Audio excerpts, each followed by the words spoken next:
Good afternoon, everyone. Welcome to the April 10th variance hearing. For those that are new here, we start the meeting off with a pledge.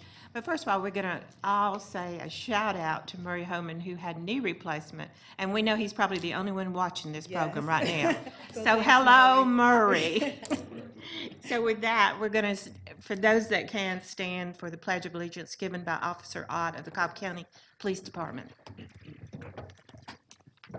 I pledge allegiance to the flag of the United States of America and to the republic for which it stands, one nation, under God, indivisible, with liberty and justice for all.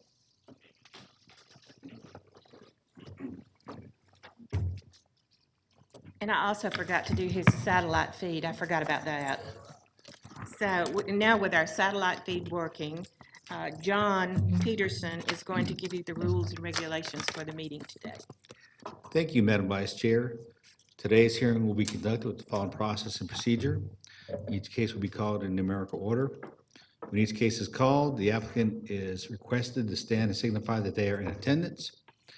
Then we're going to call for opposition to signify that they're here also, so they may be counted for the official record. After the counting of the opposition, the applicant and any opposition will be asked to come forward, be sworn in, so they can present testimony to the board. The applicant will testify first, and then the opposition, if any, will testify second. It's important to note that each side only gets 10 minutes to state their case or concerns. There's not a process to reserve your time, and it's not a rebuttal process. So convey all your information to the board within your 10-minute time period.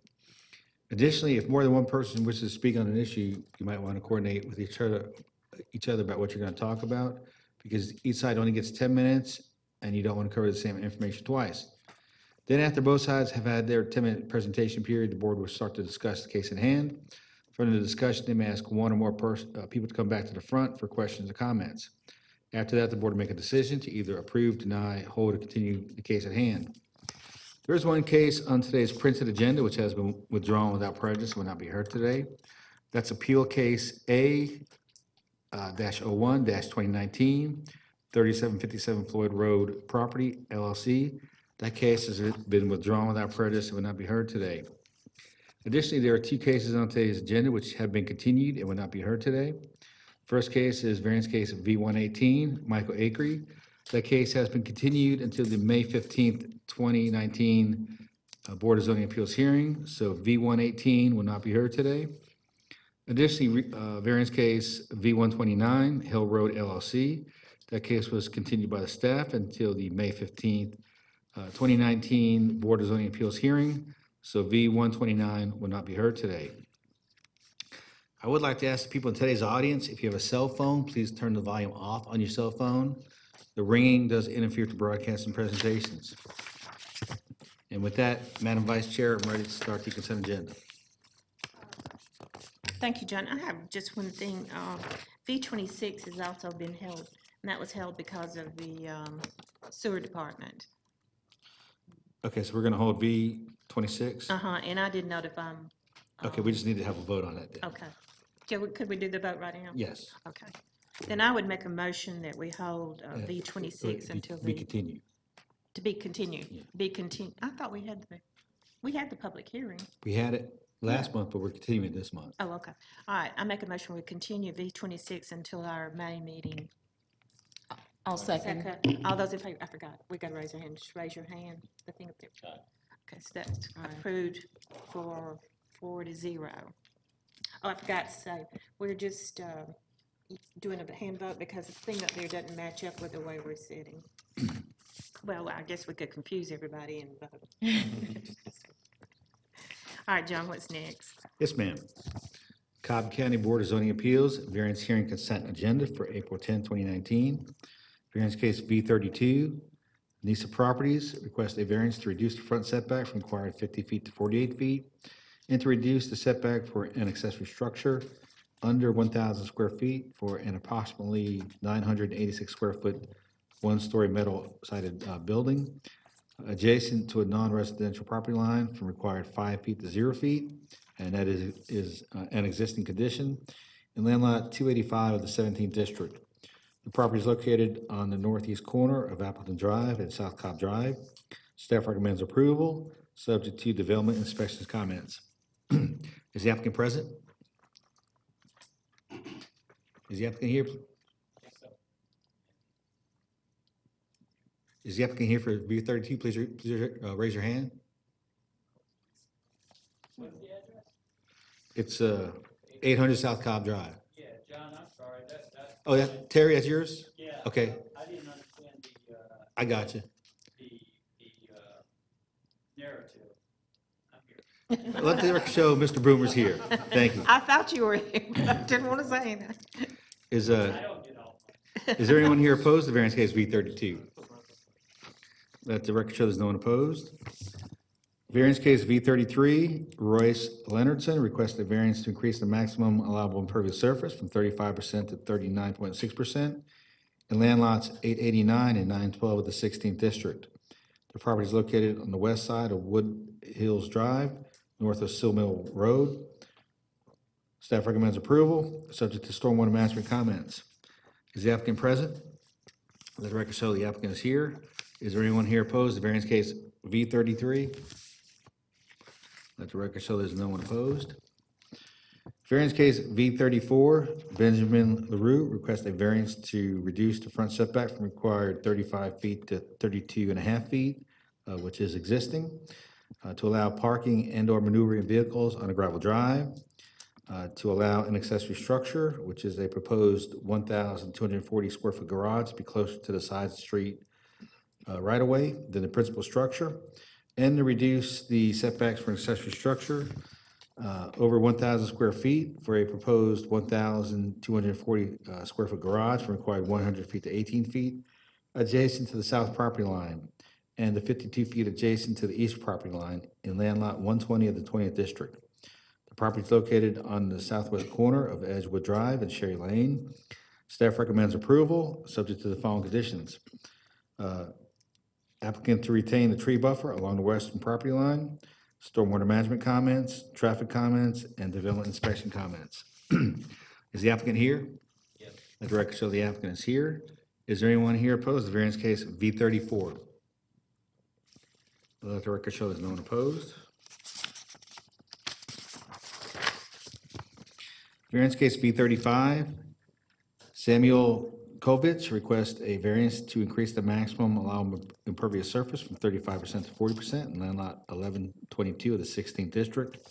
The property is located on the north side of Ridgewater Trail, east of Ridgewater Drive.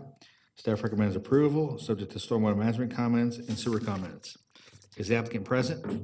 Let the record show the applicant is here. Is there anyone here opposed to variance case V35? Let the record show there's no one opposed. Variance case V36, Darsit Patel, Katel Patel, and Indira Patel request a variance to allow an increase in the allowable impervious surface from 35% to 41.2% in land lot 982 of the 16th District. The property is located on the east side of Old Kent Road, north of Dogwood Forest Drive.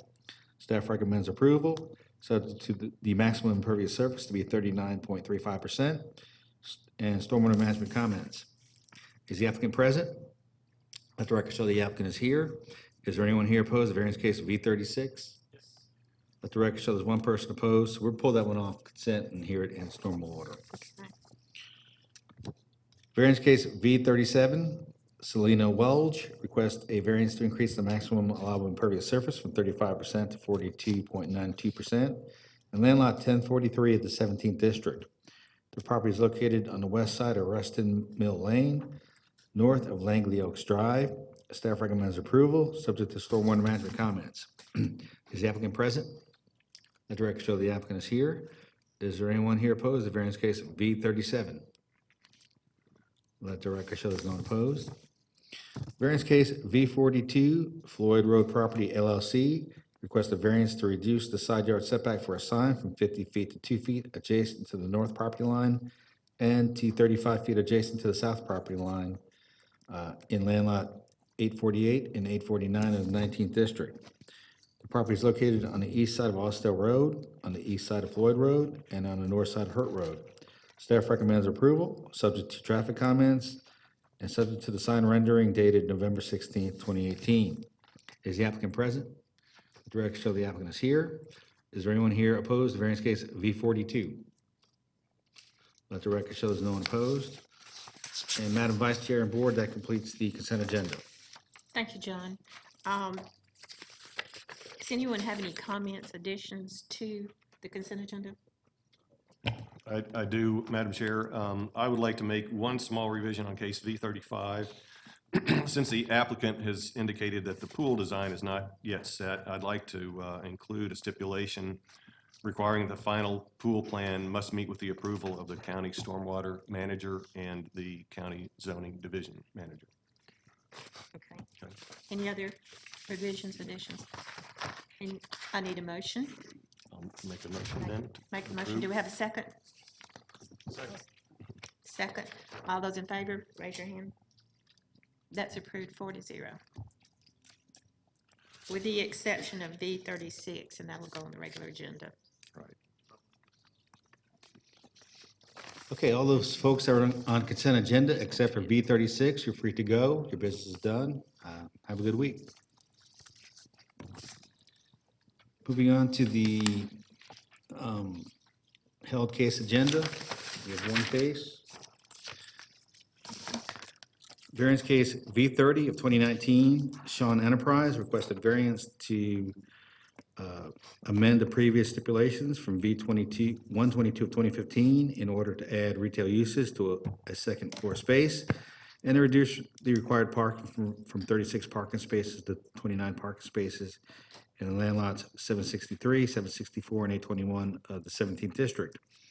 The property is located on the north side of Brownwood Lane between Beach Haven Trail and Atlanta Road.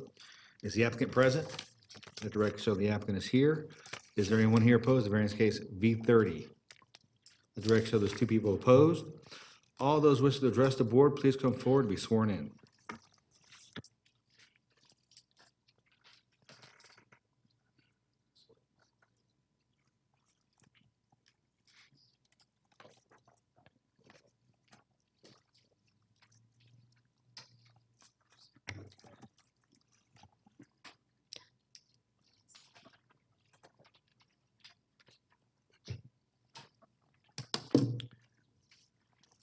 Yes, Hello. Good Hi.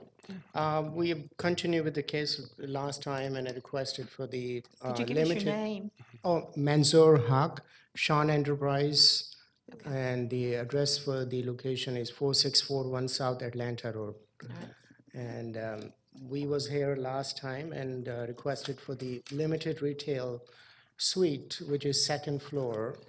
And we negotiated with the association, and they come up with some kind of which I hope it work, but I like to request a little bit more limited kind of a retail office space than what they are approving it.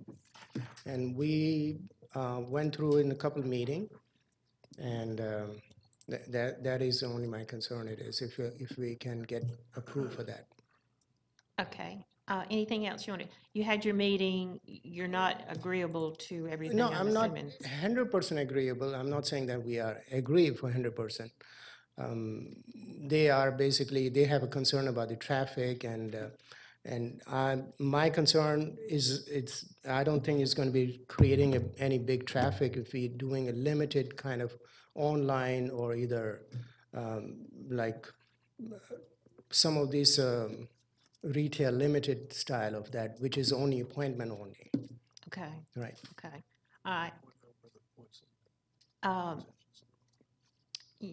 What are the things, I think you We might have said discussed it. that. Basically, we have a list of, Brian also put it together, and I agree on those one. It's, You want to add some more to it if I understand it. no, I do not like to add anymore. I just like to have, open up a little bit retails, kind of That's limited adding retail. to it then. Yeah, limited retail, not fully retail.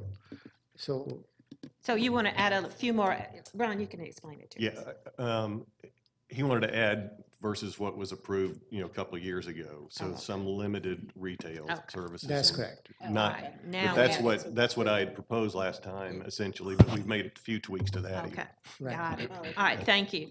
If you'd like to have a seat, then we'll hear from the opposition. Sure, sure. Thank you.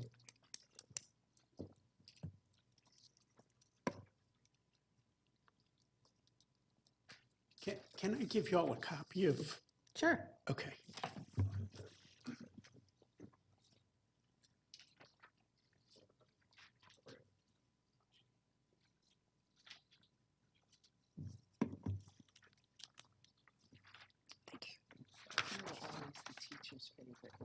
I think he did it. Thank you, sir.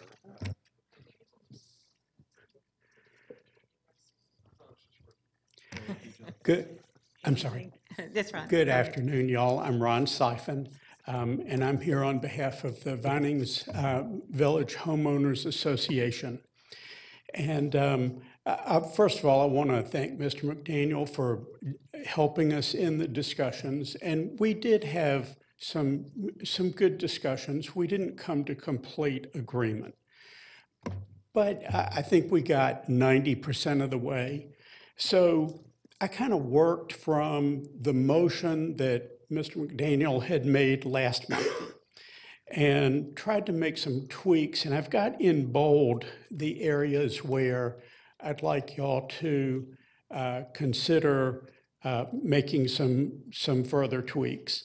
So the big concern that we have is we don't feel like this is a suitable place within both the property and the building for retail anyway. You go up some stairs and down a hall, and it's not really good for retail. But in addition, this is a crowded property already with regard to parking, and they don't have enough. They will be out of compliance on parking according to code.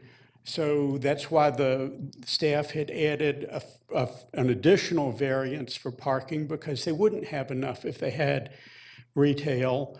And we're concerned not only about customer parking, but also deliveries of merchandise for sale and shipments of merchandise for sale.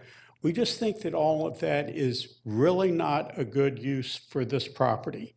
So in the second paragraph of what we're working from before, where we're headed is to try and get to an agreeable list of allowable uses, most of which, nearly all of which, we think are already allowed because office is allowed on the second floor. And we think that almost everything that's on the list is basically an office use. But if we're going to push things a little bit, what we would like in that second paragraph is to add language where it says we're allowing office or similar low-intensity uses that are basically service businesses. Add language that says where there are no on-site sales of merchandise and no deliveries or shipments of merchandise for sale. And then we don't want to, we disagree on computer repair and there's one other repair thing. You meant, jewelry, and then you said something about shoe repair, I think. Shoe repair, because both of those businesses are going to regularly be selling merchandise. Computer repair shops always have refurbished computers for sale. That's a regular part of their business. Shoe repair shops always have shoe-related peripheral merchandise for sale. We want to make it clear, especially since we're talking about the district manager can approve other uses similar in character. We really don't want to create questions as to what kind of retail is okay. We feel like if we're going down this line, this line of the approach that we're taking, we really don't want to open that door on retail. With regard to jewelry appraisal, design, and repair, we think that it would be very, very rare that they might have a single item for sale. And maybe the answer is take out the word design and just make it appraisal and repair. But if we added language that said no on-site sales, no deliveries or shipments of merchandise for sale, that would be okay. And then on the clothing alteration shop, we would rather that, instead of that being an allowed use, we would rather that be a grandfathered use. So those are the tweaks. I think we came pretty close in concept, and we really do appreciate your assistance in trying to help us get to an agreement. This is where I think we're not really fully in agreement yet, and these are the changes that I think would make this acceptable. So thank you. Thank you, Ron.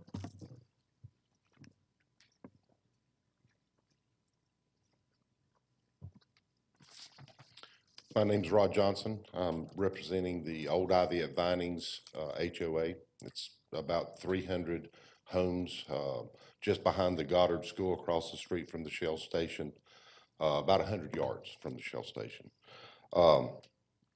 As Ron said, we met with Mansour a couple of times since the March 13th meeting. Second time we met with Brian McDaniel with Mansour.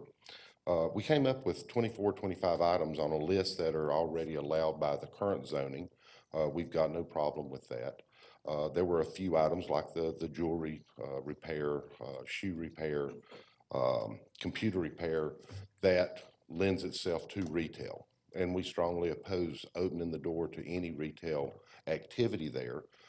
In some of the communication emails, there was language about spirit of the agreement. The original agreement, which goes back 4 or 5 years when it first opened, the neighborhood negotiated very strongly and fairly with the Shell station and came up with, it was zoned office space to be used above. Almost immediately after opening, a tailor shop retail operation opened up. So to us, that kind of lays the groundwork for a spirit of an agreement. We don't buy into that. We feel like if that door's opened at all, even cracked, then it'll be fully exploited. Thank you. Thank you. Any other opposition? Hearing and seeing none, it's back to this board, and it's Brian's case. Thank you, Madam Chair. As everybody has mentioned, we did have a meeting, and I think we got most of the way there in terms of agreement, but not all the way there. So before I say anything or ask any questions, I'd rather just open it up to the rest of the board for any questions they might have.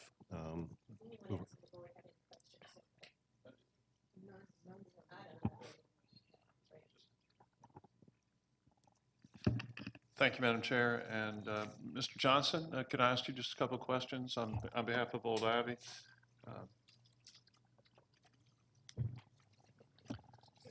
Can you tell me whether there's been any direct impact from the limited retail use that's been ongoing now for a period of time, and any adverse impact whatsoever on your subdivision or the people in it? Yeah, good question. I don't think it has had a negative impact.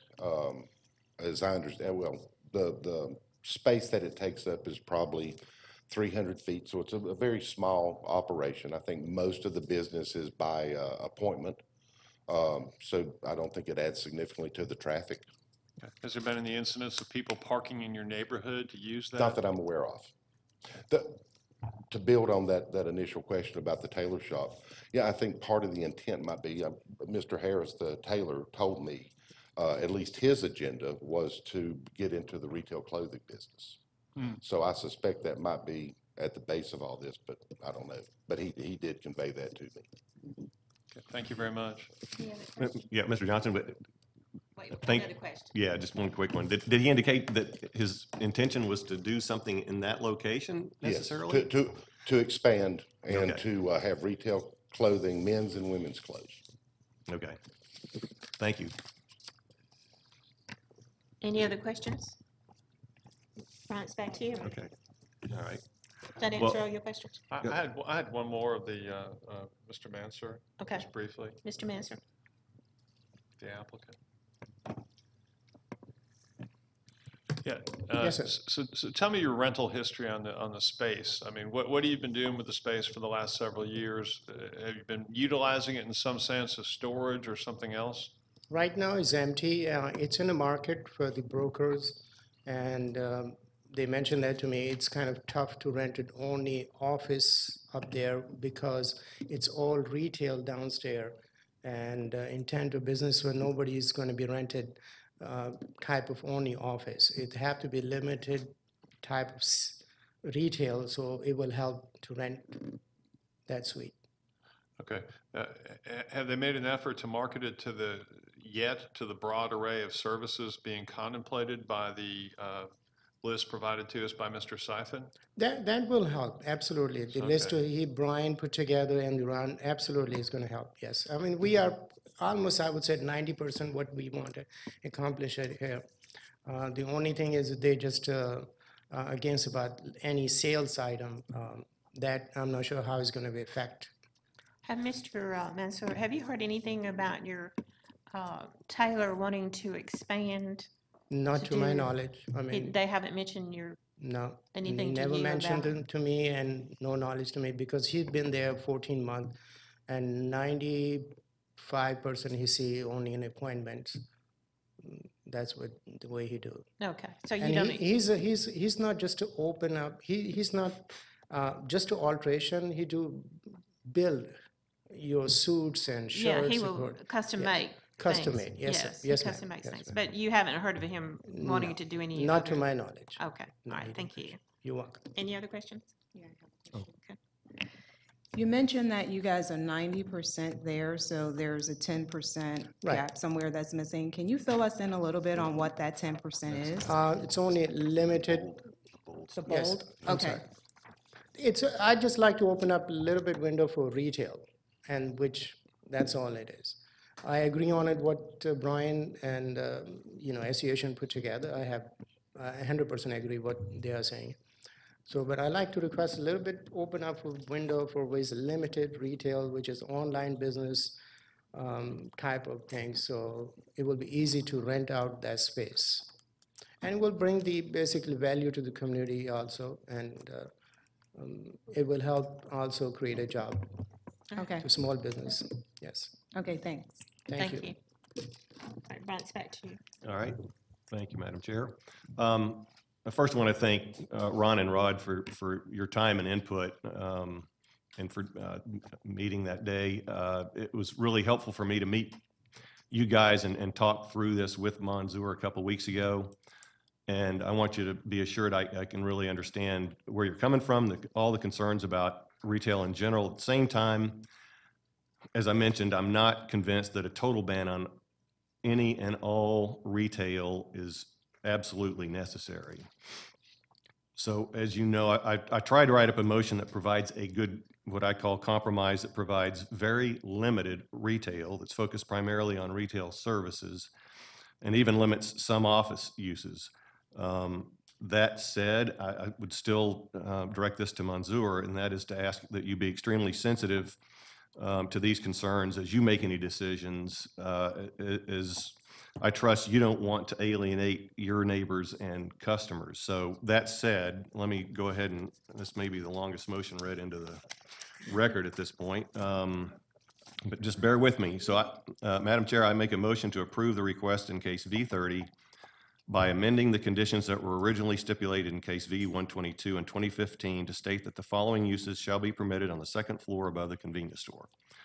Office or similar low-intensity business where income is generated primarily through services provided, where the customer traffic is limited, ideally by appointment, and the business won't alter the essential character of the neighborhood. Specifically permitted uses include lawyer, doctor, ophthalmologist, audiologist, chiropractor, accountant, tax preparation, financial planning, stockbroker, architect, engineer, manufacturer representative, professional counselor, investigative services, photographer, insurance contractor, land surveyor, medical labs provided no chemicals are manufactured on site, personal tutoring, personal music lessons, realtor, real estate services, telephone sales, online sales or other online business. And in parentheses here, I've said administrative aspects only, no deliveries or shipments. clothing alteration shop, computer repair, shoe repair, and jewelry appraisal, design, and repair. Other uses similar in character to the above list will require the approval of the county zoning division manager.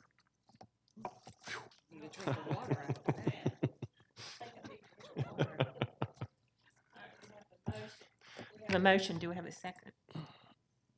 I'll second. Do you have any discussion? I'm going to make one brief comment on that. The day, this could have gone either way. When the day it was zoned, there were a lot of negotiations years ago about how this would get zoned and the reason why there would be no retail and because it was a tight space. And it worked that way. And then you got the alteration shop that went up. And no one apparently said anything, as far as I know, for a long while. And then the retail, which is a retail type of business, went upstairs. And so, sort of, if you want to know the truth, the horse has already been let out of the barn by allowing the tailor up there in the alteration in the upstairs. So, it's either deny the whole thing and go back to the original stipulations, or allow some limited, what you proposed in your comments. Yeah, Ron and Rod did propose that the alteration shop be grandfathered. Yeah, So because truly, I mean, the purpose of it was not to ever have any retail. And so if we're going to go back, then it should be in accordance with that being limited. Yeah. Okay. I just wanted to commend all the parties involved for working together so well, and Bryant for all your, I'm sorry, I didn't mean to say Bryant, I meant to say the distinguished member of the Board of Zoning Appeals. Yeah, that's what you meant. We From knew. District 2, for his excellent work on trying to craft something where the neighbors are not adversely affected, and yet this gentleman can move forward and optimize his probabilities as a landlord. So we have a motion, a second. Call the question. All those in favor, raise your hand. Aye. All those opposed? And that carries 4-0. Thank you. Thank you for everybody that participated in it. Thank you. Okay, moving into the regular cases. Variance case of V31, Richard L. Perry requests a variance to reduce the side setback from required 25 feet to 18 feet adjacent to the south property line and to allow a second electrical meter on the residential lot in land lot 314 of the 20th district. The property is located on the east side of Old Hamilton Road, north of Misty Woods Drive. The applicant is present. Is there anyone here opposed to variance case V31? Let the record show there's no one opposed. Would the applicant please come forward to be sworn in?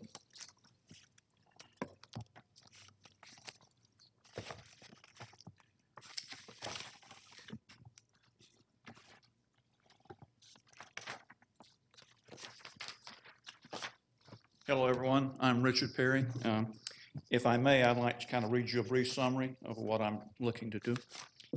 I'm looking to add an attached garage to my home. My son-in-law, and I have a hobby of collecting and working on old cars and Jeeps. Between the three of us, we have 5 vehicles with an average age over 40 years old. Not as old as me, but pretty old. For the size of my property, which is just over 3 acres, it is rather narrow at just under 200 feet, which is why I need the setback variance. The proposed garage would be built over a portion of the existing driveway pad. If you look at the picture in your package, you will see this pad to the right of the house. It's the area with the basketball goal. It is surrounded by on two sides by an engineered concrete retaining wall that would serve as the basis for 2 sides of the garage. Effectively, this addition would be enclosing the area where I presently park my everyday cars. Further to the right, which is the south face, are shrubs 10 to 20 feet high between my property and the adjacent lots. There's also a 6-foot privacy fence. The rear of the adjacent lots are the closest to the addition. Given the respective setbacks, there is at least 75 feet between the structures. Also in the application information is a sketch of the addition. The portion facing the adjacent lots would be a gable wall with a window. This addition we built to the same level of quality as the existing structure. The interior of the garage would have a high ceiling with exposed rafters. It would not have its own nor share the existing HVA system. We could possibly add a space heater depending on how cold it gets. A question you may have is why I need a second electrical meter. My current utilization is to the point where there are only a few breakers to add circuits. In the garage, we want the ability to use several 220 circuits to power our equipment, such as an air compressor, and provide for the heater. Even though this could be accommodated with my existing boxes, there will be no room for me to add any other circuits in the future should they become necessary. Back in the fall, I submitted a variance request that I subsequently withdrew for personal medical reasons. That request was regarding a detached garage near the front of the property. I have reconsidered the location to have the garage as an addition to my home. I believe the attached garage would be the best solution to our needs. Thank you for your time and consideration. Thank you. There was no opposition, so expect Fred. Thank you, Madam Chairman, and please stay there for a moment. Okay. I just wanted to establish a couple things.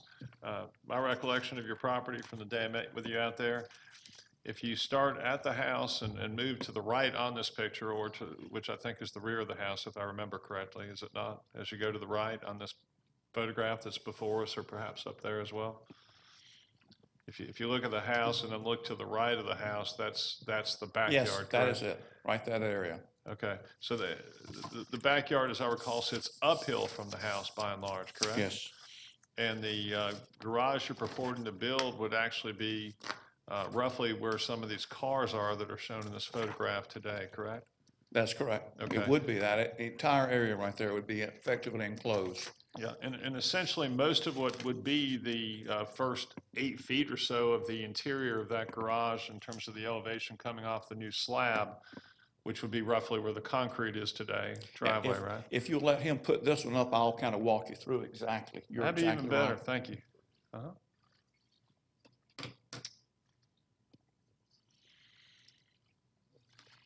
You will see that 7 to 8 foot rear wall, and you can see that the topography of the land is slowly rising up from Old Hamlin to the back. When the house is built, they effectively were digging into the wall. So the structure, the land goes up. The back wall there is, and I don't know if you can see it, really you can't see it, but just to the left of this very edge is where the house ends now. Right there is, that area is where I park every day, all our cars. So in fact, what I would be looking to do is just enclose that, to park the cars in there. Remove the basketball goal, of course, and those are they're engineered walls had a county approval when we originally built the house. The tall wall at the end extends through the house, and there's a wall built on top of it now that's part of the existing structure. So the proposal would be just to enclose that. So Tragically, the basketball goal would be a casualty of this project? it would have to be relocated because the grandkids would not let it go away totally. Okay. The base of the wood fence behind the brick wall to the right and behind the basketball goal, that sits up above the level of this concrete here, correct? Yes. Okay. So in essence, most of the ground floor area of this garage would be, in essence, submerged relative to anything neighboring your property. And you'll see some of the Leland cypress there, which cover a significant amount of the view. And also to the right of that is a particular laurel, which I can't remember the name, but it was much higher too until the winter before last, when the heavy snows broke the tops out. But they're slowly coming back, and they'll be 50 to 20 feet high. So I can't see much in their backyard, and they can't see much of anything in mine. So right, and one thing I've learned in the last 3 months is just how important these kind of buffers are in terms of the appearance. I'm going to have to take maybe go to my wife's garden club or something to learn to appreciate the names of all the trees and species, or sit down with the county arborist or something. But you said Leland cypress, but I think the important thing is they're conifers or evergreens or something Yes, that maintains that's correct.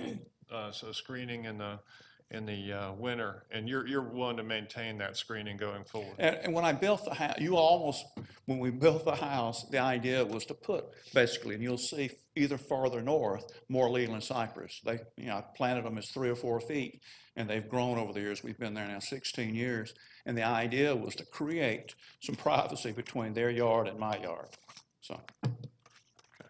And I can either turn it over for questions or Any make a other motion. questions? Just Go ahead. one quick question, Mr. Perry. Is the access to the garage from the front or from the side? Be from the front. It was from the front? But Okay. you see the retaining wall to the right, that would represent the right-hand wall. Oh, okay. The retaining wall to the back. Got it. So I would have 3 carriage doors across the front. Great, thank you. I just have one comment. I appreciate the fact that you're attaching this to your house and making it part of the dwelling instead of having it freestanding. So I really There's appreciate a lot you of reasons working for with that, your and I won't land. bore you with anything else you want to know. But I do But, appreciate myself. Thank you for. Okay, thank you. You can have a seat at this All point. Thank you very much. So my motion will be to approve the variance as requested, subject to the stipulation that the applicant maintain the existing tree buffer on the south property line or a similar tree buffer consisting of evergreens, conifers, or something that would provide winter cover so as to substantially buffer the appearance of this garage from the neighboring property such that the privacy of both properties is maintained. And then we have a requirement that there be site plan review. So there has to be a further condition and stipulation that a plat revision must be recorded prior to the issuance of a certificate of occupancy showing all improvements on the lot along with any approved setback reductions. And referencing the variance case in the standard plat revision note, the surveyor must submit the plat to the site plan review section, Community Development Agency for review and approval prior to recording. I don't see any other comments that are required by, No business. No business. No business. that's fine. The further condition is that there not be any businesses run out of this property. Anything else? That's it. We have a motion. Do we have a second? We have a second. All those in favor, raise your right hand. All those opposed? It's approved 4-0. Thank you. Thank you. Oh, yeah. Okay, variance case of V36, Darsit Patel, Katel Patel, and Indira Patel request a variance to allow an increase in the maximum allowable impervious surface from 35% to 41.2%, which has been amended to 39.35%, and land lot 982 of the 16th district. The property is located on the east side of Old Canton Road, north of Dogwood Forest Drive. The applicant is present, and earlier there was one person here opposed. All those wishing to address the board, please come forward to be sworn in.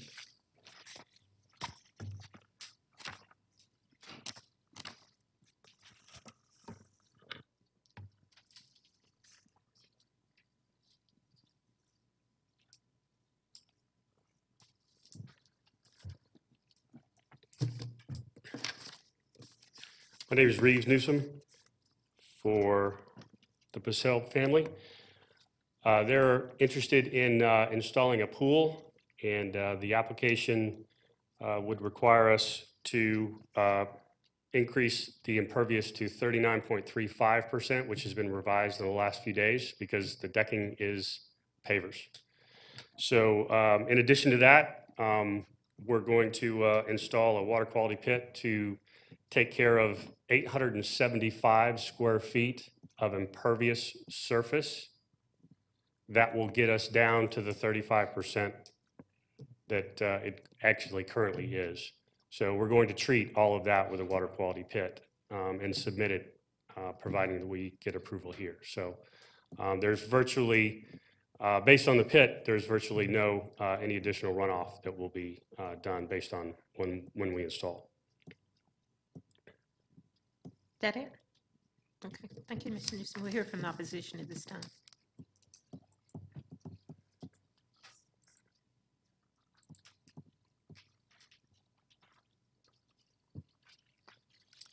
Hi, my name is Andre Tano. I am the neighbor on the 1040 Old Canton Road, which is the property just to the south. A little bit backstory. The property on which 1046 is located. When we moved in, this used to be a 1 acre lot together with a property to the right. And I was told by the old lady that they used to have 85 acres going all the way down to the creek. And they were telling me that back when they were young, they would go sell corn to the Roswell City Market on a horse carriage, which I thought was fascinating. A little bit of history trivia. So the issue arose initially when those two properties were built, and unfortunately, I didn't understand the process. But if I can show something. Sure. Give it to Cornelius. He thought I was going to say Rocky. So this is a picture of my front yard after the property was built, showing the runoff that had suddenly appeared after the impervious surface grew to what it currently is. As you can see, there's a little trench that I had hoped to use to mitigate the problem, and that proved to be woefully inadequate. We talked through different solutions, and I was trying to figure out something that would work for all of us. And so I tried out a solution, and I enjoy yard work and landscaping. So I attempted to bury some of that runoff, and this is how I did it.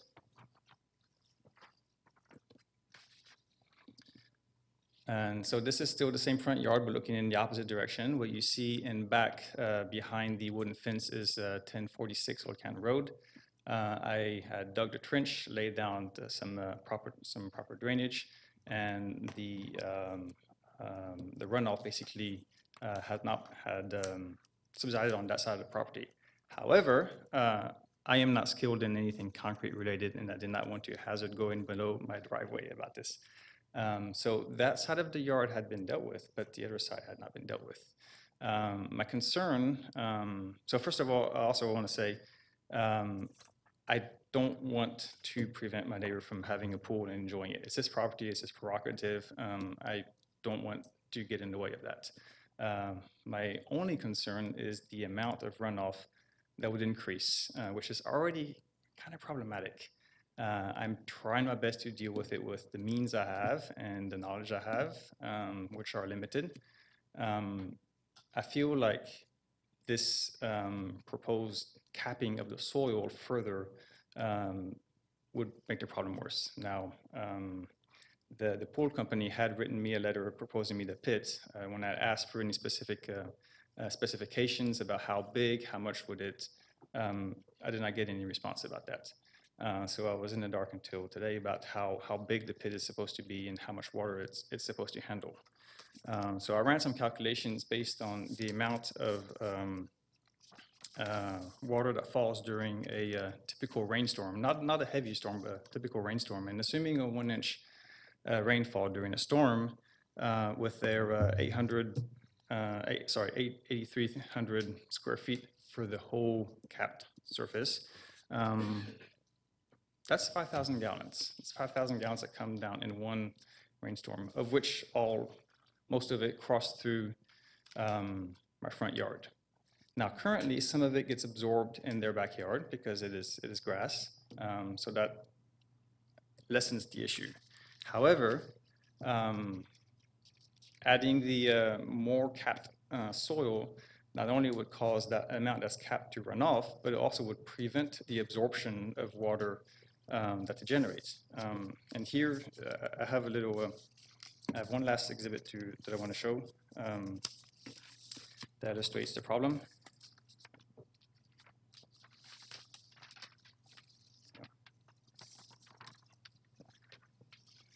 So this is a detail of 1046.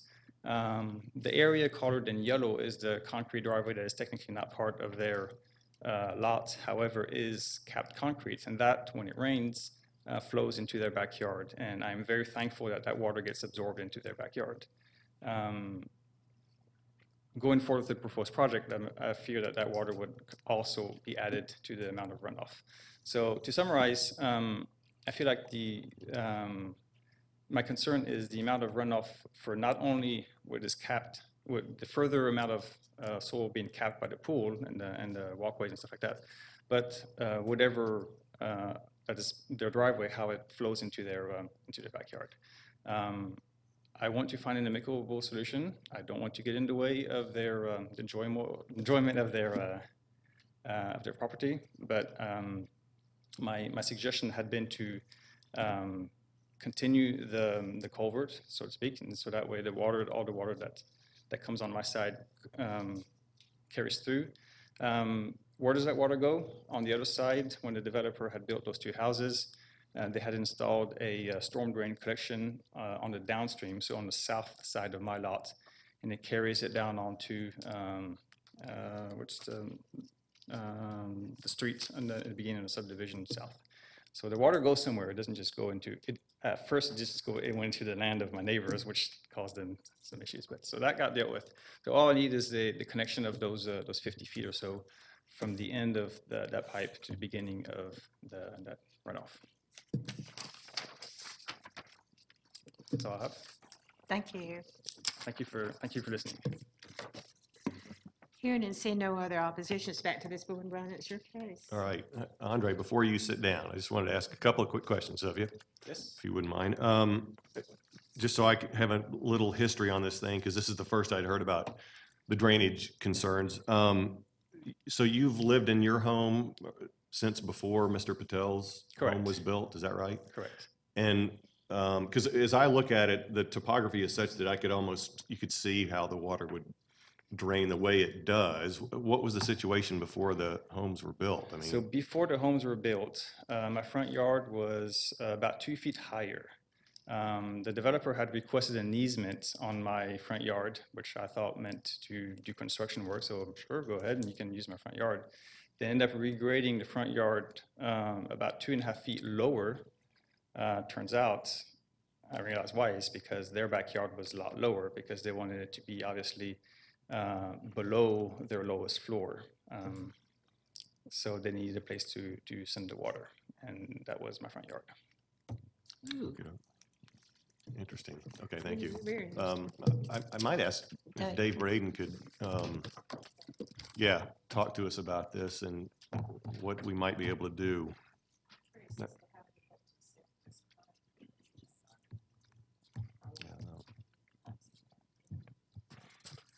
So Dave. Okay, there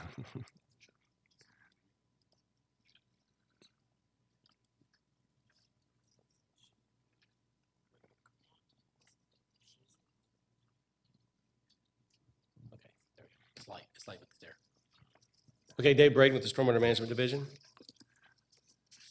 Yeah, if it were a matter of just putting in a pool, it'd be more straightforward, but because we're talking impervious surface, I think this is a relevant kind of issue that we need to try to understand and address. Can you help us figure out, I mean, is the dry well solution that you've been talking to Reeves and the applicant about, would it address this problem?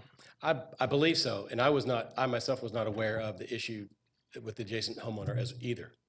And we weren't party to any agreement that was made between the parcels for the grading that was done when it went in. But you can see from the topo, I think it's a little bit light, but you can see how that front yard, actually it's the backyard of the house in question that runs into the front yard of the adjacent neighbor.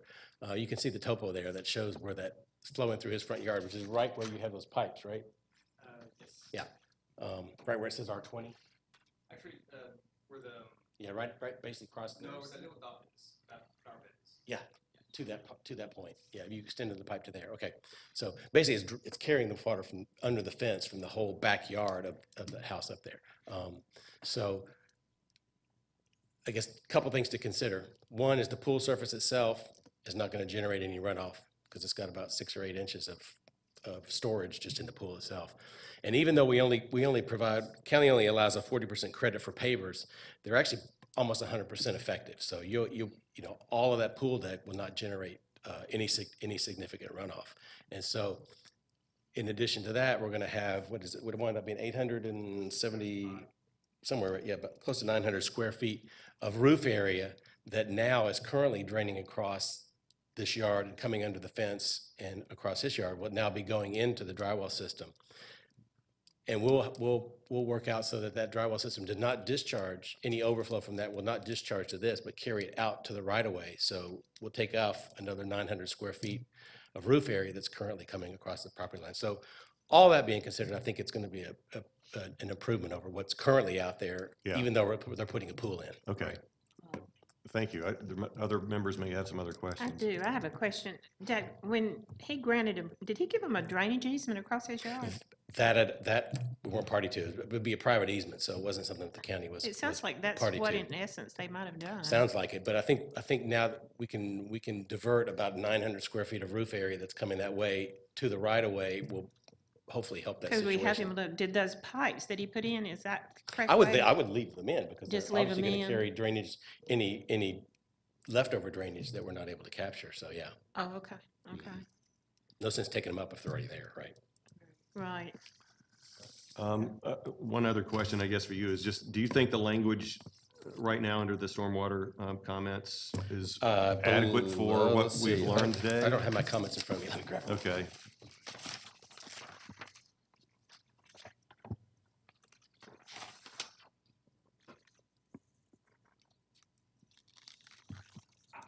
They do need to be corrected. Sorry. This was before I knew that the pool deck was pavers. So yeah, that 1265 of overage needs to be corrected to 875. But other than that, Other than that, yeah. everything else, and you feel pretty confident then that this will help alleviate a lot of the Because issue we'll that- work out, if it's, assuming it Okay. gets approved, we'll work out the design of the drywall system where it discharges on Okay. the site plan when he comes to pull the pool permit. Thank you. And could you include, if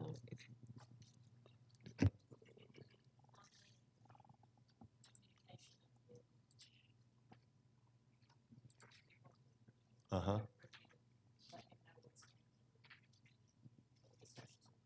Yeah. Does that need to be in a motion? Is that?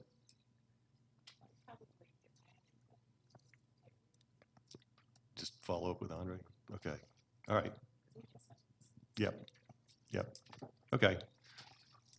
So, Madam Chair, that being the case, I would make a motion to approve of the application in V36, subject to staff comments, and I would further ask then that Stormwater make sure that you're in communication with Andre about plans going forward. And I think that that's would be, water storage, yeah. You got John? And maybe added in there that the maximum impervious surface be 39.35%. I thought that was part of, It was part of this, but this was taken off. oh, okay. The maximum impervious surface be 39.35% then. So that, Or that's, no it. more than. No more than, okay. And that's the variance request as amended to include brick pavers, Right. correct? Okay. So we have a motion. Do we have a second? Second. All right, we have a motion and a second. Call the question. All in favor? And that's approved 4-0.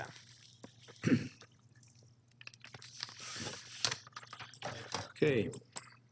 Variance case V38, Brian Locklear requests a variance to increase the maximum allowable height of a fence from 6 feet to 8 feet adjacent to a public road right-of-way in land lot 72 of the 20th district. The property is located on the west side of Cobb Parkway, north of Bridgewater Drive, and on the east side of Bridgewater Lane. Is the applicant present? Let the record show the applicant is here. Is there anyone here opposed to variance case V38? Let the record show there's 2 people opposed. All those wishing to address the board, please come forward to be sworn in.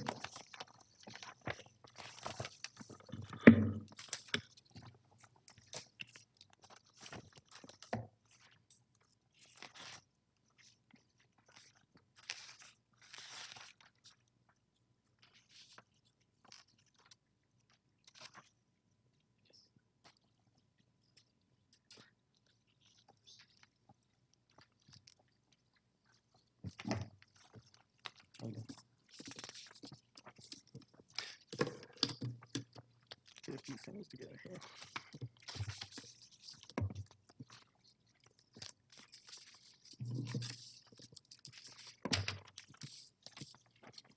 All right, Brian Locklear, owner of the property. First, I'd like to talk through where we got here today with the code enforcement, and then I'll talk about how it relates to the complainants.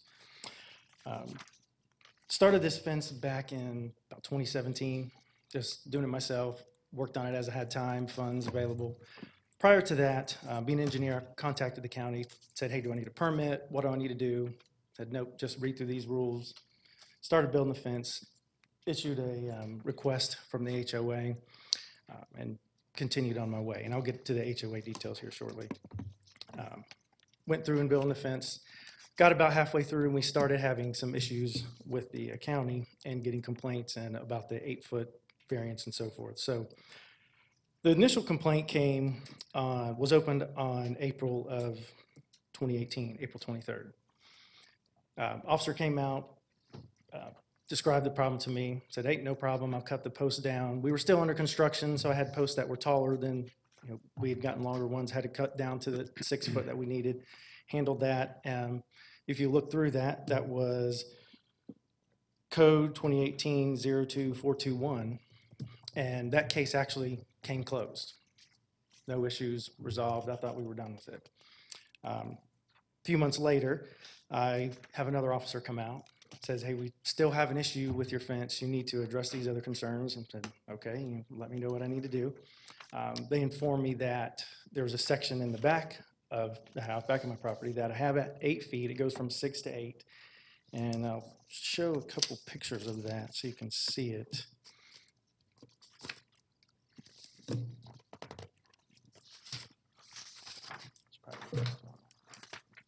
And that's looking, as you were to drive into our neighborhood, that's kind of looking at part of the fence in question. So right in here, it's right in this zone. In this area, it's 6 feet, and it protrudes or increases to 8 feet, and then there's another 8-foot section behind that stand of trees. So, and the reason for putting it at that was to try to maintain a level top. I put a section of fence along Bridgewater Drive that was level, perfectly level and flat, and I didn't want to have it up and down because that's where everyone sees when they drive in the neighborhood, being the first house in the neighborhood. So the next most visible section was here. I wanted to match that type of design and keep the top of that level as well, also kind of being consistent with the neighborhood sign and that whole process. So that's what I'd done. And then around behind the stand of trees, I left it at 8 feet to help provide a barrier, from traffic on 41, noise on 41, lights, visibility, and all those things. So the intent wasn't to just build a tall fence everywhere I could around my property and enclose it in. It was, there was some thought and reason behind that. But subsequently found out that if you border county roads, you can't have 8-foot fences. So that's one of the issues that we have here today. That's what we're applying for, that variance. So in that, another case was opened up. And if you go through and read through the notes on that case, about on September 7th, Jason Cochran actually came out and left a note on my door saying, hey, everything looks good. I see that you've addressed the issue. There's no problems. And gave him a call back and said, no, this is it. We're not going to discuss this anymore. I mean, this is the second time around. We're done. You're not ever going to call me again. Everybody's happy. He said, yeah, we're all good. I've got that note if you'd like to see that. He left on my door. And so I thought, wow, okay, second time around, we're good to go. Well, a few months later, another officer comes out and we start this whole process again. Continues on to where, hey, I've got to file a variance. And for me, it's desirable to have that section of 8-foot fence for that barrier, for the appearance of it, for the privacy. It's going to be very difficult, to try to maintain 6 feet with the slopes and the changes of slopes all in the backyard. So that's what the variance on that side is. Now, going through this whole process, if I'm going to go through this variance process, then I'm going to go ahead and try to get an 8-foot gate that would be on the left side of my house. And I've got a proposed sketch that I would like to put up here as well. So he's got two.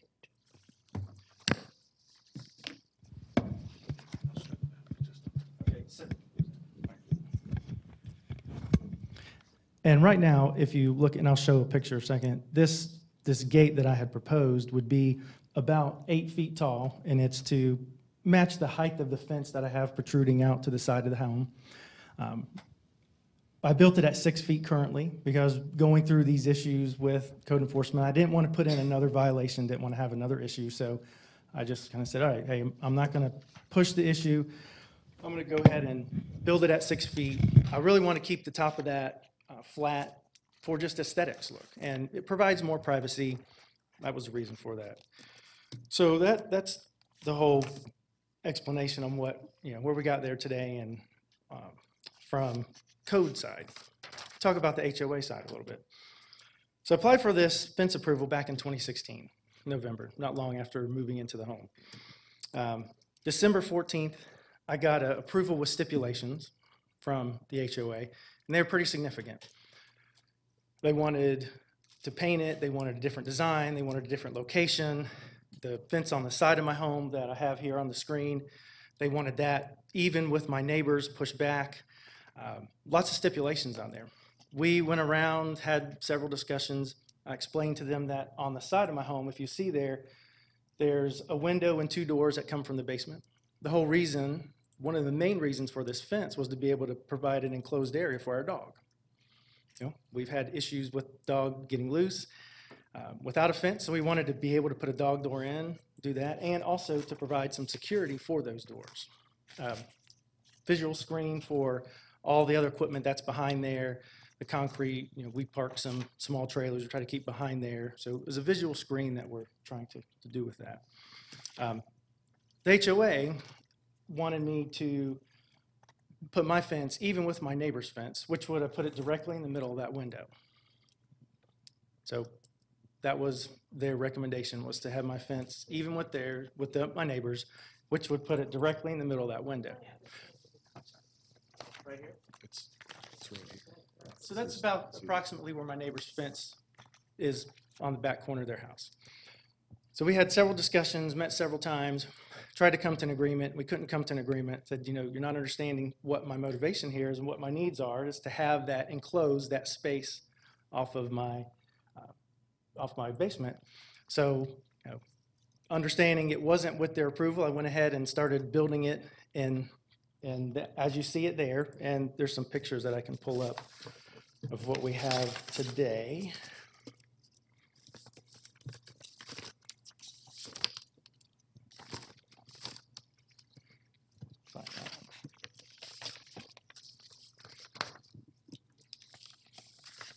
Bear with me, I got so many of them.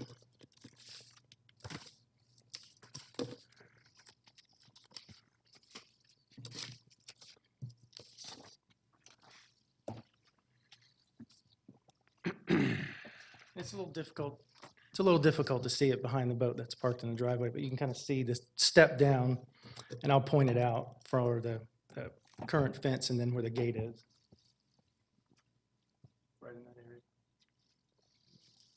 So while I'm here doing the variance for the side facing Bridgewater Drive, I want to go ahead and try to get a variance also for that gate to bring it up to that height. Now, concerns there is that the driveway that's on the side of my home is dug down. The contractor dug down, put a retaining wall on 2 sides. So there's not a whole lot I can do as far as that. That's the way it was built. The retaining wall was put in with the side driveway.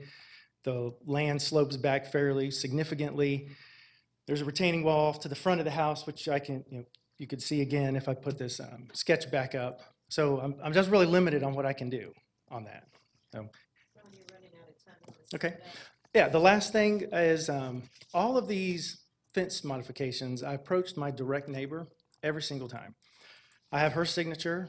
She supports it 100%. She has no issues with it. I've approached her every single time that this has come up and made sure, emails, phone calls, and said, hey, if you have any issues, I want to be that good neighbor. The issues I have are with the HOA and our disagreement, and I think that's what you'll hear from Butch and those folks. All right, thank you. We'll hear from the opposition at this time.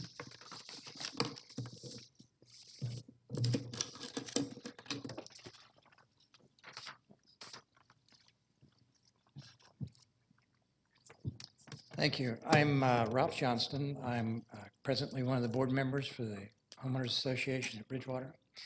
And we got Randall Perkins, who is with us, also a board member and a current a member of the Architectural Control Committee. I was the prior chair of the Architectural Control Committee when we were doing the approval process. But now I've stepped off that committee, thank goodness. But That's my own personal opinion. Um, we sent in a notice a while back, a written document on our opposition and our rationale behind it. I don't know if you got an opportunity to look at that, but I'll try to cover some of the highlights briefly. Our documents date back to 1994 is when the homeowners association was established. And we're a very typical homeowners association in that we have an architectural control committee. We have documents that talk about what the rules are, the process is, and a set of bylaws. So we're kind of standard as far as that goes. We're probably also standard is that the ACC, the Architectural Control Committee, is established to control the harmony and conformity. They're chartered to do that in the neighborhood. So that was the basis of which we took it on, not as a personal matter, but as a duty toward the greater neighborhood. And that's not always pleasant to do. And the approval, disapproval, according to our CNRs, is, as it states, based on the sole and untrammeled discretion of any grounds, including purely aesthetic considerations. So our CNRs lay out, it's purely a judgment matter based on what we feel is the best for the neighborhood, is the way we viewed it. Our board at that time and our ACC total consists of anywhere from 10 to 12 members if you add the two together. We're only 34 homes. You have almost a third of the people that was reviewing this during the time in our neighborhood. So it's not just a small couple of people with a big neighborhood trying to trample on somebody. Mr. Locklear did cover some of the details and how it worked out. There was a couple things I might mention along those lines. He did explain that he coordinated with us on a lot of the issues with this. That was after we approached him, after he built the fence, that we coordinated some of those aspects. When we gave him the approval with the restrictions, and they were there based on our best judgment of aesthetics, there was no response. There was no reply like, I can't do this, I need this. About 6 months later, actually it's a little longer than that in the timeline, this fence started being built. At that point, we approached him, and that's when he talked to us about some of the desires. He never mentioned the dog fence. We didn't know about that. And that would have been a consideration. We had asked him on several occasions to try to attend the meetings, and he had reasons for not doing so. I think he had surgery one time at one of our meetings and a few things like that. But for various reasons, we never got together, never discussed in any detail what his reasons for having problems with it until the fence showed up starting being built against our recommendations. There were two main issues, and the main one, really the main one that we had was that lower garage area with the fence. It was due purely to aesthetics and concern for the next door neighbor. Now, the next door neighbor we know didn't have any concern with it, but we had concern that that would affect the resale value of that home. The way it's, matter of fact, I got a picture of it briefly.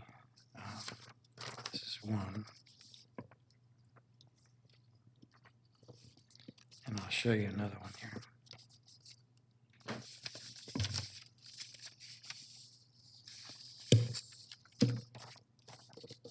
That shows that it comes out from the back of the fence. What you're looking at in this bigger picture will show you better. The neighbor's house is to the left. That fence is coming off the back of the neighbor's house, which is the standard for the neighborhood. Anything forward of the back of the house is supposed to be approved by the Architectural Control Committee. You can see that Mr. Locklear's fence was proposed actually initially to be in front of the house, and he later built it slightly beyond the back corner of the house. We said we didn't want it to go forward of the neighbors, which would have been about halfway up the back of his house. We'd already given quite a bit. It did go through a window, but our stipulation was no further forward. He could have built it further back if he wanted to. We did meet with him after he started building it, and he showed us the window conflict, And we got back together and we said, okay, we'll allow you to come a little bit forward of the window, but no further forward than the leading edge of the window. That would move it about a foot or two forward of the neighbor's fence. And that was kind of where we stated it. Unfortunately, he ignored that one because we wanted him to move the fence back he'd already constructed. Ignored that and continued to ignore that recommendation. In April, we did, as you mentioned, April 2018, we did convene a board meeting, and we had noticed at that time he started building the 8-foot high section in the back. Based on the board, we notified the county, and that's how that got notified, and we kept the county in the loop on what was going on. It's also how the county got notified again that that 8-foot section was still there. They had made a mistake and overlooked the 8-foot section, never got taken down. So that's kind of the background of the fence, I think, from that perspective. The HOA's position on this, I guess, is probably rather obvious. First of all, the variance was requesting that that there's security. We need this for security, and we need it for noise retention. Based on the current construction, we have a little trouble in the back section of the fence, seeing how it would affect security and how it would affect noise. What it does affect, however, is the aesthetics. This is kind of a picture of the back section, and it may be a little difficult to see. That area there is what you see as you're driving out of the neighborhood. If you look up on the left, you'll see this 2-foot rise, and you see the back of the fence. That's the main part that we object to, and it just doesn't look very good aesthetically. There's probably some other ways to do it, and I appreciate him trying to make the fence level, I really do, and I appreciate the work he's tried to put into making it level. So there might be something that could be done there a little differently and still be acceptable. But we really don't see, so we see there's just some aesthetic reasons for us and maybe aesthetic reasons of why he did it, but it probably wasn't for security or for noise retention. The lower fence, however, that we talked about with the gate, wanting to raise it to 8 foot, is already a blatant violation of our ACC, CNR, and codes. We really wish he would have come forward to us and worked with us, tried to work with us before building the fence. We actually touched base with him, reached out. How is it? Is the approval okay? It just started being built. Never touched base with us until we approached him. Why are you doing it this way? And that's when we got together with him. From a homeowner's, what we see from a homeowner's perspective, what we would like him to do is to follow the process. There's still a process out there. He can talk to and apply for variances or changes and stuff like that. We would like him to follow our process and get the ACC's approval, and then, if he needs a variance at that point, to come forward. That's basically our viewpoint on all this in the end. We really don't have much confidence that he's going to follow any rules for the HOA. He has ignored everything we have done. Unfortunately, we do not have a fine system in place where we can correct it. We have to actually file a court order to go in and take the fence down, which has been exorbitant in cost, and we decided not to go that route. As far as the variance, if there is some approval with the 8 foot, we would like to understand, what is that? Is it just currently as is, or is there going to be an allowance to build 8 foot all along the side, the back, or what that is? We would need clarification if that goes forward. Finally, our overall recommendation is not to approve the lower section of fence because we feel it's going to further undermine the HOA's authority, since it's in violation already with the HOA. And at least, if not disapprove, postpone until he has a chance to go back and work something out with the ACC for the back section of the fence. And there might be something there, but we can't say until the ACC has reviewed the submittal. Ralph, your time has run up. Yeah, I mean, I'll just keep it short and sweet, from ACC. The time has expired. Time is expired. Already expired. Time, Took the the entire, entire you 10 took your minutes. whole time. Okay. I'm sorry, but I think you got all your points across. He did. You did, yeah. If y'all would like to have a seat, then it'll be back to us for discussion.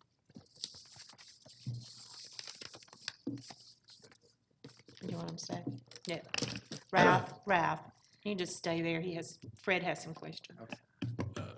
Yes, sir. Before we begin, there's a point I want to go through with you, just to make sure that there's complete fairness in this process. And that is, if I recall correctly, your builder was a gentleman named Tim Jones initially when you started building your house, That is correct. and you filed a lawsuit against him.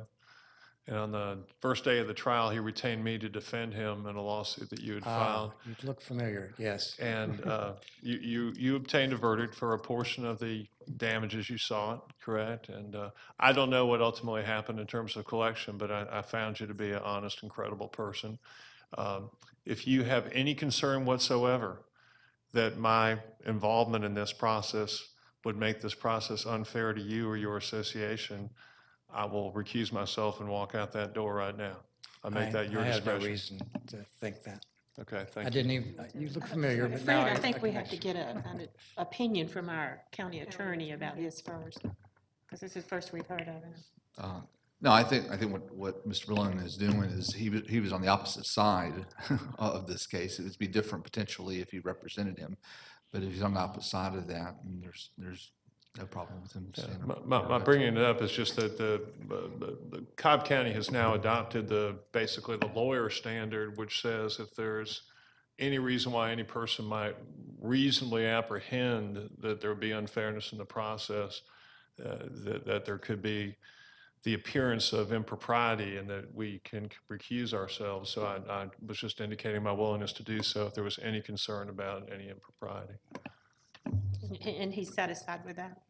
No. Obviously, he didn't recognize you, so you're good. Maybe I'm just forgettable.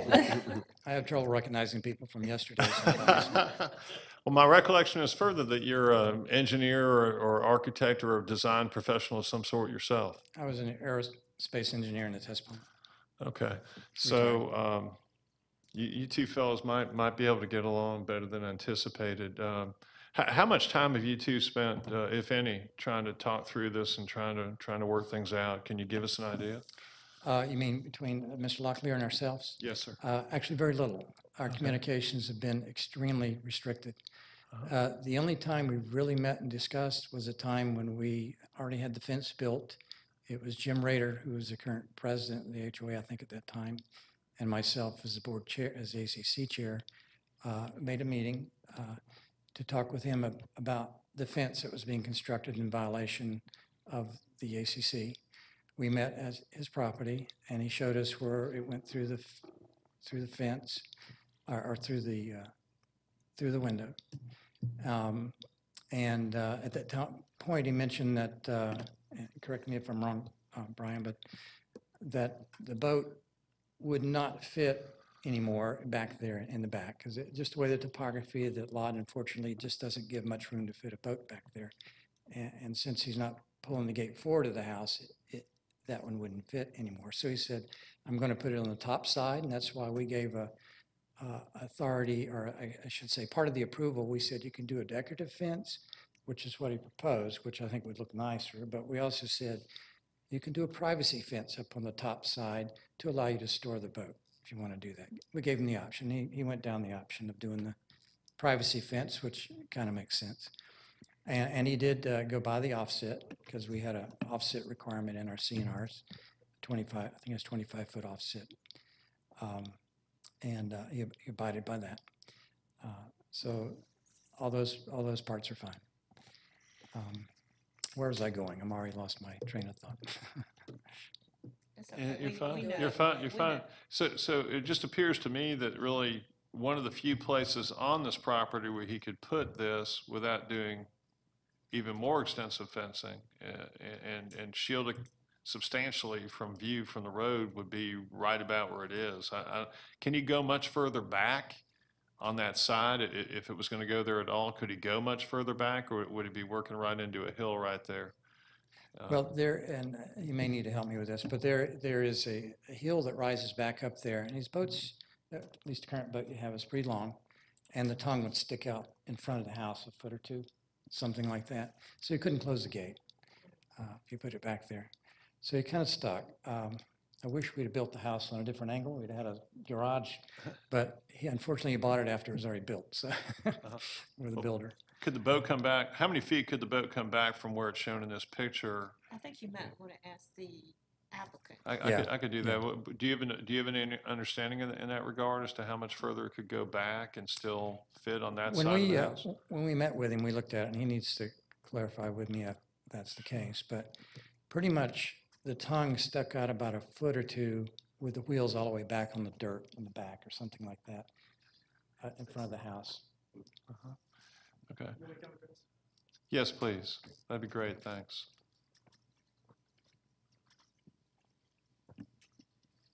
So Butch is right.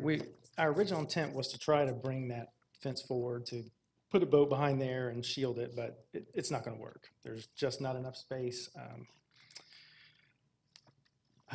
You can't really see from this aerial What's view. that picture with the boat? Yeah, I can pull that one back up. So we can get an idea of the boat. Gist of it, it's not going to work. So we've had to take a different plan. When we're finished, and our next step will be to, yeah, you can see the length of the boat, and it's really the topography of the land. As soon as you get to the end of the driveway, which goes down the side of the home,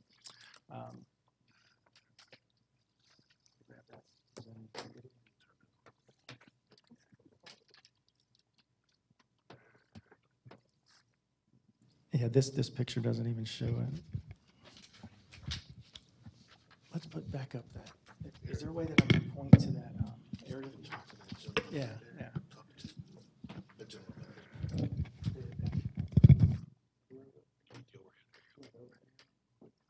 And how do I point to that? Just tell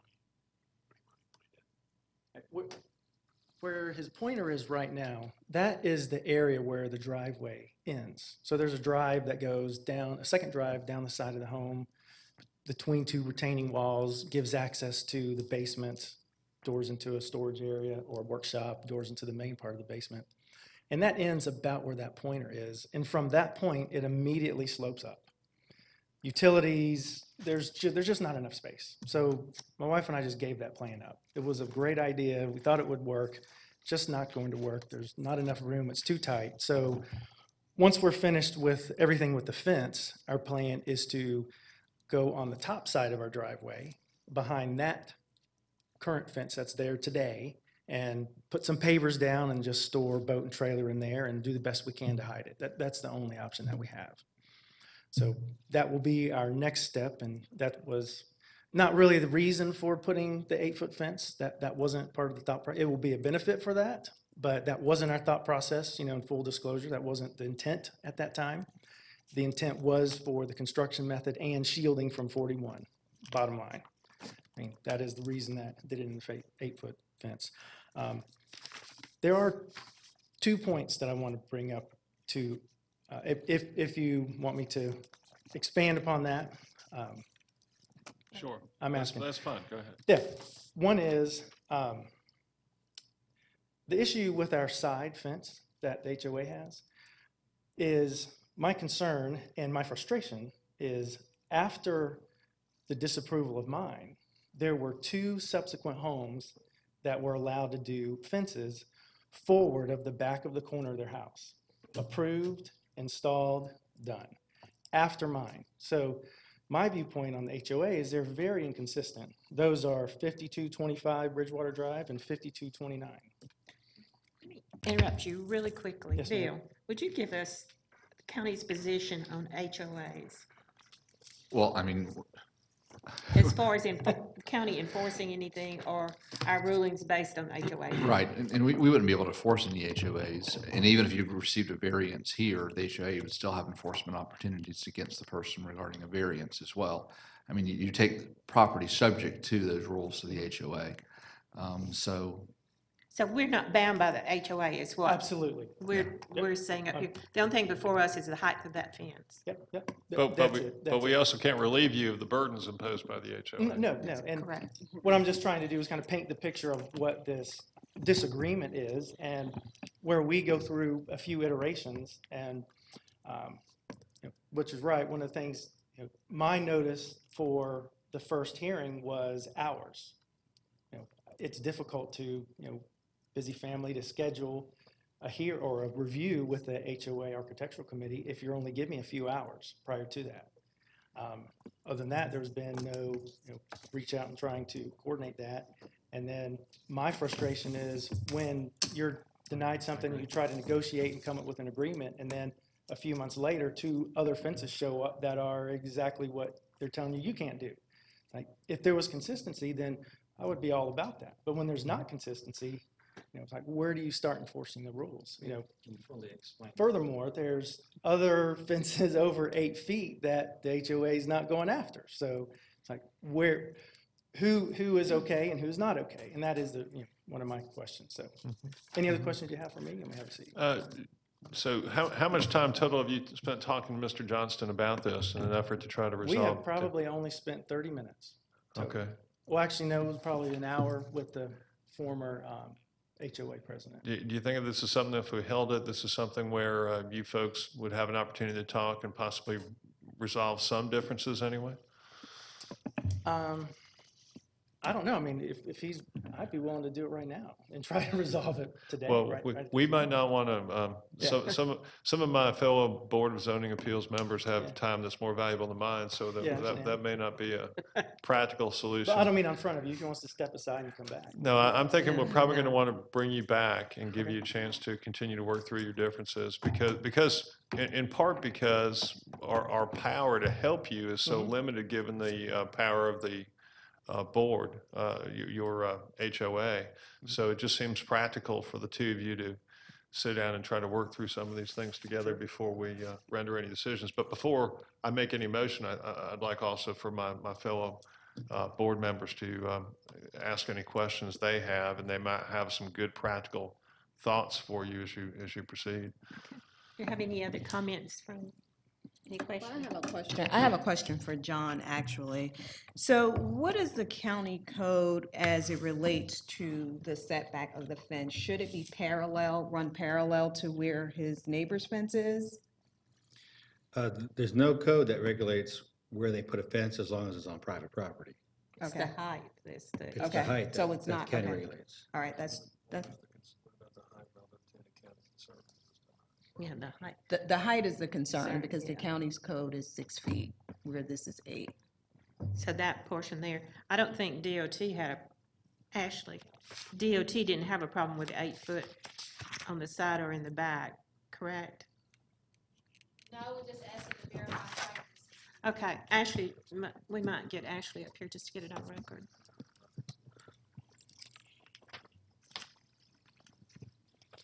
Ashley White with the Department of Transportation. We just made a comment for them to verify that site distance won't be impacted, which, based on what I'm saying, it shouldn't be. I doubt it. But that was our only comment. So y'all wouldn't have it, if the site distance is fine, y'all don't have a problem with the 8 feet? We don't, no. Okay. And it's pushed back far enough from the intersection where it shouldn't impact the site distance. Okay, all right, good. That's a good one to clear up. I think for me, Brian, do you have something? Yeah, if you'll bear with me, it's just the remedial county code stuff. I never get straight in my head. I want to make sure I'm clear on what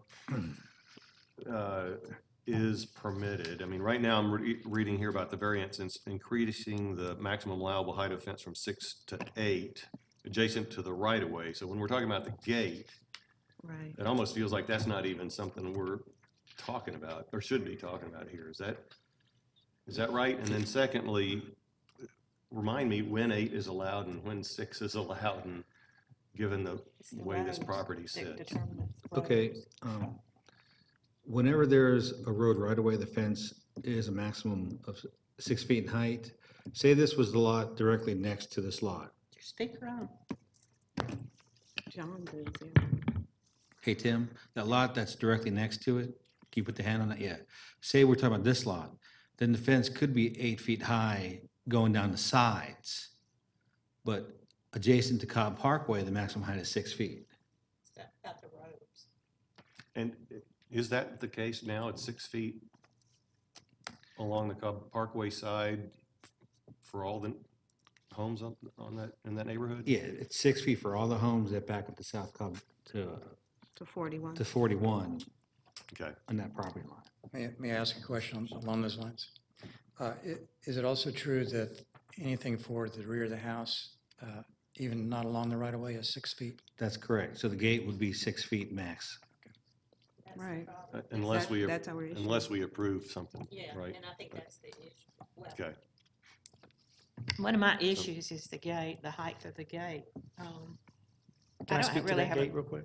I really don't, excuse me, I really don't have a problem with the height of the fence as it goes down the road coming into the subdivision or along 41, Yeah. because it doesn't interfere with any sight distance. And I think it probably is called for, except for that portion that does stick way up. I think they could bring that down. But it's the gate in front that I have a problem with. And, no, there's I'm sorry. no discussion with you. That portion is the portion that concerns me because he is asking to go, I believe, to 8 feet. So that's the problem I have. So with those comments, we'll turn it back to you. I just want to make sure none of the members of this board have any other questions at this time or comments to bring up. Yeah, I think they'd be valuable for both of these, both the HOA and the applicant.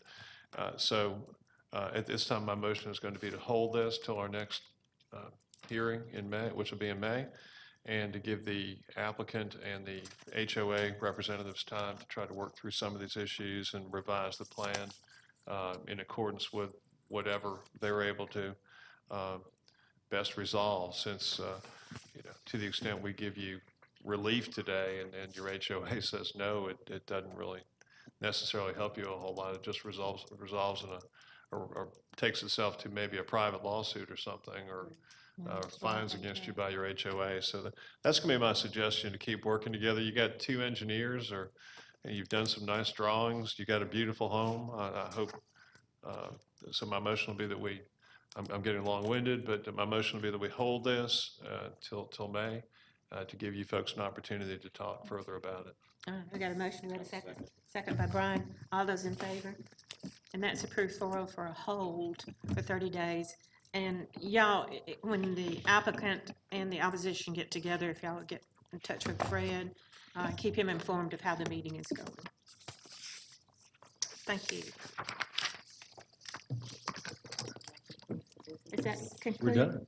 We're done. Now we only have to approve. On time. Yeah, minutes. So, we have, before our live satellite feed goes off, we have to approve the minutes. So, everybody has a copy. Do I have a motion? I'll make that motion. Approve of the minutes.